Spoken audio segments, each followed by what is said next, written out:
Hello, everybody. Ryan Schumpert, can you hear us all right? All right. We'll go ahead and begin with Grant Ramey, Mike Wilson, then Rob Lewis. How special were those your two freshmen in the second half? What kind of changed there? Hold on, guys. That's my mistake. I've got our audio off here. All right, go ahead with that first question one more time. What was it in the second half where Jaden and Keon took over? What were they doing differently down the stretch? Well, obviously we started the game, too many fouls early and got ourselves in trouble there where we're having to work from that. But what we did in the second half is what we were trying to get done in the first half, trying to get going downhill, 94 feet. And I thought those guys got in a rhythm there where you could just feel that they had that attack mode. And the last couple of days in practice, all we have talked about is run, and get out in transition, try to get easy baskets, just try to get teams back on their heels as much as we can. And but the second half, really, I thought a big key in the second half. I think the last 6-7 minutes was Josiah did a nice job on Brooks because he was having his way with us. We're getting stretched out too much, but really proud of the guys. I thought that second half they came out and really what I got on to them at halftime, I said, I want you guys to listen. Now, I wasn't very happy at halftime only because we weren't listening when we were coming out of timeouts and not doing the things that we wanted to do. And I said, you guys will listen, execute, we'll give ourselves a chance. And they did, and I'm really proud of them for doing that. Yeah, Rick, I mean, speaking about timeouts, kind of that under 12, right before the under 12, you took a timeout down 10. What was your message at that point, and was it well received? Well, it was because I told them, I said, hey, guys, I tell you over and over, when you're down, you can't – we had 2 back-to-back turnovers, ridiculous turnovers. I said, we can't get back in the game if we're going to keep turning the ball over. We got to get stops. We got to get a shot every time. And both times we tried to pass the ball in tight quarters, and all we had to do is turn around behind us, and we had guys that can shoot the ball that were waiting, and we just made poor decisions there. But and that's what it got down to, just trying to again, when you're down 10, you can't turn the ball over back to back like that. But we worked through it, and it was a game of 2 different halves. Obviously, them in the first half, I think they got to the free throw line 13 or out of 15. In the second half, we were able to get there. Coach, with Keon, we've seen Jaden kind of be disaggressive or close to it, but Keon nowhere close to as aggressive as he was tonight. Was that based off a conversation you had with him, or was that just Fulke being in foul trouble? He felt like he had to do it. Where did that come from? I think it's based off the fact that we've showed them enough tape where when we wanted to drive the ball, how many times they stopped themselves. And even the play when he went in there and blocked, believe me, that was a great Keon Johnson play to show that, hey, I'm going, and they blocked and it didn't phase him. That's what we've asked him to do. We've asked Jaden, Josiah, VJ could have dunked the ball twice tonight. Again, too many times we stop ourselves when we're driving. And some of it is the fact that it's a different style than we've played in the past. I mean, we still have John and Eve, but that is not effective. This is what we always felt we could do with those guys once they figured it out. And hopefully tonight they did. We thought we might have had some things figured out after the Kansas game, and we came back and didn't do what we wanted in terms of being aggressive. But I'm just really proud of those guys because, again, hopefully they understand that they're more capable of doing more than they probably have up to this point. Ryan Schumpert, Nicholas Hill, and Wes Rucker. What was the difference in the defense from that first 30 minutes to the last 10? And then second question, Jaden had just taken 7 threes in SEC play going into the night and took 4 in the first half. Was that an effort from you guys or just how the game was going? Well, to be quite honest, I got upset with 2 of them because at that point in time we were behind and we needed to get to the foul line. I mean, when you're down like that, and I said, I don't mind the one pass threes, one, inside out threes, but jab, step back, jab, raise up at that point in time in the game. And I like the way he responded at halftime because I got at him a little bit and said, hey man, this is a learning situation right now. And we got, again, you guys work on shooting. We got to understand game time, clock, shot, situation, all that. And I thought he really responded in the second half. He had 2 questions. What was the other one? And I think in the second, Josiah did a much better job. Brooks had his way. He had 22 points, I think, with 7 minutes to go in the game. I don't know what he ended up with.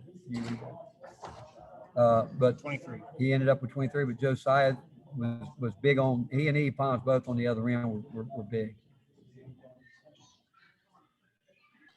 Kind of going off the last question, it definitely seemed like early on that Kentucky was able to get to the rim whenever they wanted. Just how important was it for your defense to be able to protect the lane there, especially in the last fourth of the game?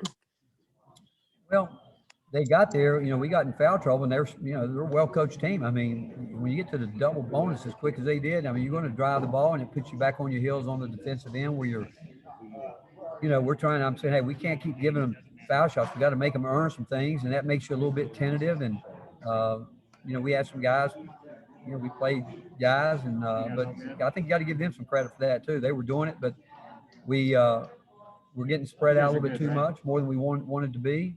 But again, we kept talking about our gaps, getting in our gaps quicker and helping. But too many times, I thought in the first half we were leaving guys alone, where they were either being isolated off of post move back to the basket, or letting guys get coming downhill. And they run good offense now. They run some things that are hard to defend. Rick, I know that every game counts the same, right, in league play. But this game, Kentucky, this is a game that means a lot to Tennessee. The success y'all have had, how much do you think that's meant to this fan base? I mean, I think that's 6 out of 9 in this series for y'all. Well, every game does mean it, and I think we all know that Kentucky is our rival. I don't think there's any question about that. I'm not sure I even knew it when I got here, but people let me know real quick how important the Kentucky-Tennessee rivalry has been, starting way back in the 60s, and then from the time that Bernard King spoke to our team. Eve Pons and John Fulkerson heard his comments about Kentucky, and so I get it. I know what it means to Tennessee being 3.5 hours south, and playing over all these years. But at this point in time, you all know how much respect I have for John and his program and the way they do things. But I'm just happy for our guys. I'm happy for Eve Pons and John Fulkerson. Those guys have had a chance to come up here and win some games. But other than that, and I realize our fan base, they love it. They do, and I get it. But you've got a lot more that we can do. With the way that things went there down the stretch, with Keon and Jaden doing what they did, can things like that happen sometimes just when you need them? Like, guys don't understand that they have to do something until, Fulke's in foul trouble and Eve's not hitting shots at first, and they just have to do it. Well, I can see some of that, and I think sometimes I'll go back and I believe this. I think it's true of Kentucky. I think it's true of us. I think it's true of all universities, basketball programs that are playing freshmen. It's not a typical year. It's not. You would think that without having the full summer, I can tell you, I think Keon and Jaden are getting into the kind of shape that I think they would have been in a month and a half ago if things were normal. Tonight, both of them took themselves out of some games, but I will tell you this, they played longer and harder tonight than they've played since they've been at Tennessee. We would have been a month and a half, as would Kentucky and teams that play these guys. I mean, so it has taken these young guys, and again, I think John would tell you the same thing, longer to get to understand what goes into this.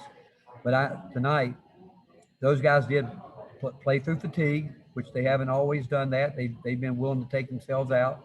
I must have asked them each one 2 or 3 times, are you okay? I don't have to ask. Only other guy I might say that to is Eve, because he's out there so much, but no one else. And they kept saying, I'm good, coach, I'm good. And in the past, they would say, give me one. So I think that's a big step for those guys. And now the real big step will be, can we count on them to bring that kind of level of fire every night from here on out? Finish up with Ben, Trey, and Madison. Coach, you had 6 players with 2 fouls. 6 players with 2 fouls at halftime. Have you experienced something like that before? And what do you think the root of the problem was with the foul trouble? Well, I've experienced that and probably worse. I think that we came out, our guys they were wanting to play, and I thought we were too aggressive, too physical, and we've talked about where we haven't at times been physical, and I think tonight, I'm not arguing with one of those calls. I think that every call that was made was a legit call, and and I told them, and you know, some of them they happen in bang bang situations, but some of them, like Santi's right in front of me, that's a ridiculous foul. No reason to foul right there. But again, you know, I think I'm not denying any of those fouls. I haven't seen them all, didn't watch it, but during the game, I didn't. A couple times, not that the fouls they called I thought were fouls. I just was thinking, hey, maybe we need some of those, but so I'm not going to question anything those officials did, because again, I thought early the ones they did call that I saw were fouls on us. Rick, how key was it for you? And did you talk to your players about driving the basket, getting fouls compared to shooting the 3-point shot? What were those conversations like in the second half, especially during that run? That conversation has gone on for 6-7 weeks about driving the ball and not stopping. You know, go until you're stopped. Go, be ready to play off 2 feet. And so, yeah, we've been talking about that for a long time. And tonight, I thought the difference was I thought we were bringing it from 94 feet, getting it going, bringing the ball down the court with some speed, getting going. And so, but with these guys, and not just the 2 freshmen, but VJ. I mean, VJ had a chance to go down the lane tonight and finish a couple plays. And that's what we'll keep showing them, but and it plays right to those guys' strengths. And we just need to get consistent with it. Coach, you touched on it a little bit, but it's never easy to win at Rupp Arena. But after tonight, you became the only active head coach in the nation with 3 wins at Rupp. What does that mean to you as a head coach? It means that we've come up here with some good basketball teams, good players, and guys that have had to, you know, a year ago we were down, I think 16 with 11 minutes to go, and came back, and that was one of the great comebacks that I've been a part of. And tonight we were down 10, but at halftime, but the credit goes to the players. I mean, they were out there, and you saw them tonight. It was fun watching them play like that from where I was. I'm telling you, it really was. I mean, I just love the way they got locked into the game. They were oblivious to everything that was going on other than what went on between the lines. And again, I'm just excited for those guys and excited for our fan base. Thank you, Coach. All right, thank you, guys.